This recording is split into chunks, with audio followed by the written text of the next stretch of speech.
Shalom, and this is Sabal Awalam. I want to say a Shar Shabbat to the nation of Israel. H.O.I. till I die.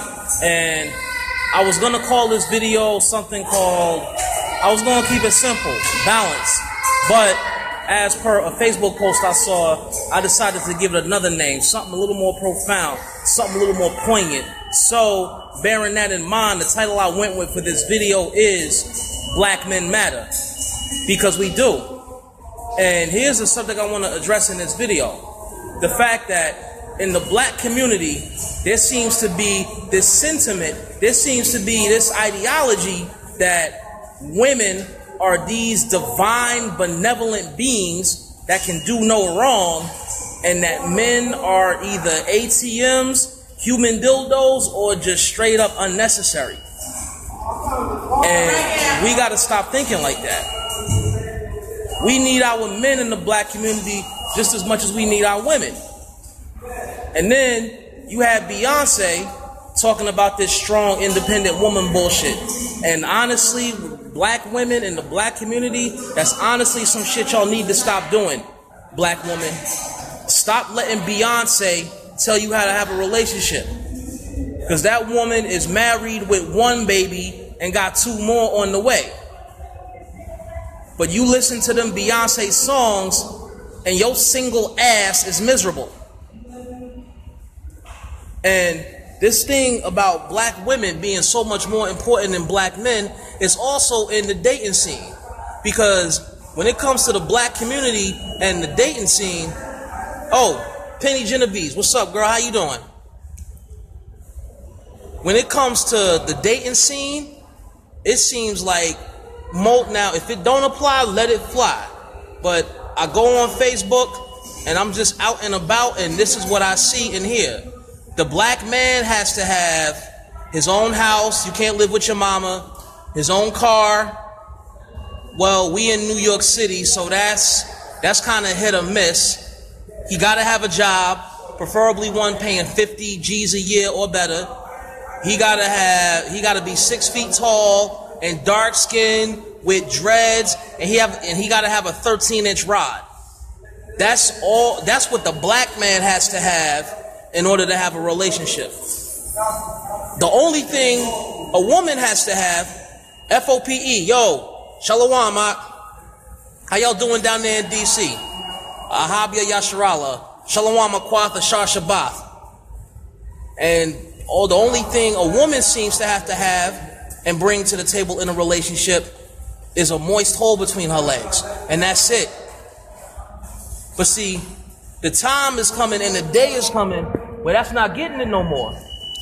Now, in case y'all haven't been watching Facebook, in case y'all haven't been listening, Donald Trump is getting ready to cut $190 billion from Section 8 and from food stamps. All of these black women listening to Irreplaceable, and somebody needs to strangle Neo's ass for writing that song. All these women talking about, I can have another you in a minute. Matter of fact, he'll be here any minute. All these women talking all that shit. Let's see how replaceable the black man is when you and them little bastards of yours are homeless. As the Trump administration starts cutting off all of this government assistance that a whole lot of these women have survived on for years because they threw the black man away to let the government take care of them. Well, see, now your white daddy is about to turn on you. And y'all gonna go crying for that black man that y'all threw away. Truth of the matter is, with a lot of these black women that got rid of the black man so they could get WIC and welfare and TANF and food stamps and Section 8. Truth of the matter is, with a lot of these black women, I see a whole lot of survival sex in your future. And let me tell you what survival sex is. That's when you giving it up just so you have somewhere to sleep that night. Because that's what's happening. Yes. White daddy, the government, is getting ready to turn on you. And turn on you big time. And a whole hell of a lot of y'all are not going to see it coming.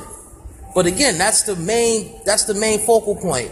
Is that there is this thing in the black community. There's this ideology that women are these divine, benevolent beings that are above and beyond any form of reproach, and that men are either just accessories, unnecessary, or we're nothing more than walking ATMs. And this is something I say a lot, and it's true. The same energy we use to teach little boys that women are not just sex objects and sexual playthings. Bakwash, shalawam, you know, personally, Bakwash, the fact that you are taking your time to watch this video, the water, I consider that a compliment of the highest order. You know, I got the OGs watching. Shalom, Bakwash. We got to get rid of that mentality. And if you want evidence that this is the way that black people are thinking, take a look at Mother's Day and take a look at Father's Day. You walk now with suburban blacks, it doesn't tend to be like this. With suburban black people that grow up in functional households, it tends not to be like this. But you go around the way, and Mother's Day in the hood is like the Indy 500. Father's Day around the way is like two niggas on Utica Avenue on a late night. And that needs to change. We got to get rid of this mentality in the black community that black men are unnecessary. That's why the name of this particular video is Black Men Matter. Because we do. Now, whatever y'all think about the Willie Lynch letter, Willie Lynch and the making of a slave, whatever you think, it's real, it's not, a major focal point of Willie Lynch. The one thing that people say to question his authenticity is that the language of the document is very anachronistic for the 18th century. But whether you think the document is real or not, the effects of it are very, very real. One of the main things that Willie Lynch suggested, or one of the first implements, Robert Chiades. Homie, if I messed your name up, I do apologize, but I thank you for watching this video. One of the main tenets of Willie Lynch programming was to take the man out the house, get rid of that strong male image, get rid of that male image, period. The woman naturally submits to her man. The first tenet of the Willie Lynch programming, if you read the document, is to just screw that all the way up. And that's what happened. And that's why now, after Willie Lynch and the making of a slave was written 305 years later, that's why you have a sentiment in the black community that black women are these divine, benevolent beings that are capable of doing no wrong, and black men are unnecessary. And then a lot of times black women, you think like this, and you wonder why black men stop dealing with you. Because honestly, we get sick of it. You know, the black man has to deal with these black women that listen to these songs like Independent Woman and Can You Pay My Bills, Put Your Freakum Dress On, I Can Have Another You in a Minute, matter of fact, He'll Be Here in a Minute. Black men listen to shit like this, and they look at themselves, they look at each other, they look at the black woman, and they say to themselves, if the black woman is strong and independent and don't need no man, if the black woman can find another me in a minute, hold on, if the black woman can find another me in a minute, and he'll be there any minute, why a lot of black men wonder to themselves, if this woman is so strong and independent, why the fuck am I even here? Oh, let me get to what I wanted to say. A lot of times in the black community, the only time that people want the only time that a lot of these women want the black man around is when they benefit from the black man's presence. And only when they benefit from the black man's presence. Let me break it down for you. You want the black man to be around when you need to kill some household vermin. Well, basically, let me say it like this. What a lot of these women want for the black man, they want the black man, like, one thing they often tell men is, be the man. Do what you're supposed to do. You supposed to be the man. You supposed to be the man, so act like it. You the man. Be the man. Act like it. You supposed to be the man, so act like you the man. But see, here's the problem with that. Now, I'm going to say this again. If it don't apply, let it fly. But a lot of you so-called black women only want black men to be the man when you're benefiting from him being the man. When the only time a lot of you so-called black women want the black man to be a man is when you're getting something out of it. You want him to be the man when it's time to fix a blown fuse, or when it's time to bring the groceries in, or when it's time to kill some vermin in the house, or when it's time to fix the bathroom sink, or when it's time to when it's time to screw in a light bulb. That's when you want the black man to be the man. When it involves, the only time you want a black man to be the man is when it involves performing some manly duties. Again, when you're benefiting from it.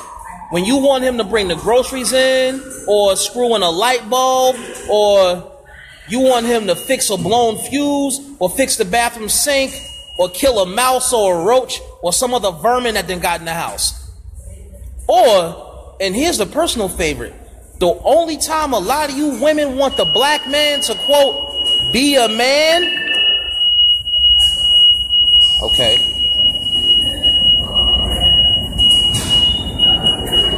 Close the damn door. The only time a lot of you black women want the black man to, quote, be the man is when it's time to pay for some shit. That's when you want the man to be the man. That's the main situation in which you want the man to be the man. When it's time to pay for some shit. But I don't hear any of you women telling the black, or another time you want him to be the man is when your little badass bastard kids won't sit down and shut up after you done said it for the 5th time. But you don't want the man to be the man when it comes time to tell you to do something. You ain't trying to hear that. You don't want the black man to be the man when it comes time to tell you, make sure the house is clean, and make sure that dinner's fixed, and make sure the kids are straight. Hold on. By the time I get home from work. You don't want the man to be the man when he's laying down the ground rules for the house. You don't want the black man to be the man when he's telling you you're not going outside in some booty shorts and a tube top with no bra. You ain't trying to hear that. You don't want the man to be the man when he tells you don't be hanging out at the club with your ratchet ass girlfriends and coming in the house all hours of the night. When the man is telling you to do something that might be for your own good, oh, you ain't trying to, you don't want to let him be the man then. When it's time to pay for some shit, you want the black man to be the man. But when he's telling you to do something that's going to benefit you in the long run, you ain't trying to hear that. when the black man gives you some orders, or when the black man gives you some instruction, what's the first words out of a lot of y'all's mouths? Nigga, you ain't my daddy. Nigga, you don't buy my clothes. But that's the main part of it. That's the main, like they used to tell you in school when you're writing compositions in English class. That's the main idea of this whole video. The main idea of this video is, it's a whole lot of y'all so-called, if it don't apply, let it fly. But in a lot of scenarios, this is the case. The only time a lot of you so-called black women want your male counterparts around is when you're directly benefiting from their presence. You want the black man to have all the responsibility of being a man, but you don't want to submit to black male authority. You can't have it like that. And that's why the name of this video was originally going to be balance, because that's what you got to have in life. There has to be a balance. If you want the benefit of the man handling manly responsibility, then what you have to have is you have to be willing to go under the obligation of submitting to black male authority, which a lot of you women, truth be told, are not trying to do. But like I said, Donald Trump is about to cut off a lot of this government assistance. And when he does that, when Donald Trump starts taking away this welfare, this Section 8, these food stamps, and all of this government assistance, we will see how much of a strong, independent woman you are then. And on that note, this has been another Sabal Lawal video. Black Men Matter. Hold up, another side note. I thought that was it, but not quite yet. Here's another thing with so-called black men. Everybody loves young black men, little black boys, when they're 5 and 6, and they're all cute little boys and whatnot. But that sentiment changes, and changes real quickly when these boys get to be 9, 10, 11, and 12, and they start becoming young men. All of a sudden, their presence isn't so valued anymore. And honestly, the reason why young black boys get treated like that is because they're being raised by these women. A lot of these young black boys are being raised by these single black women that don't know how to deal with this emerging black manhood. So because they don't know how to deal with this emerging black manhood, what they do is try to suppress it. And when you take a young black boy and you try to suppress his manhood, one of two things can happen. He either turns into a thug and tries to claim that manhood, often with that disastrous results. And also, let me be clear about one thing. A lot of you single black women that are raising black boys and trying to suppress their manhood because you don't know how to deal with it, that's why you got so many faggots running around. That's why being raised by single black mothers that suppress their manhood because they don't know how to deal with it, that's why so many black men are damn homosexuals. But nobody's supposed to mention that. But damn it, it's about time somebody said something. So that being said, this has been a Sabal Lawal video. Black Men Matter. Shabbat Shalom. H.O.I. till I die. Shalom. I'm out.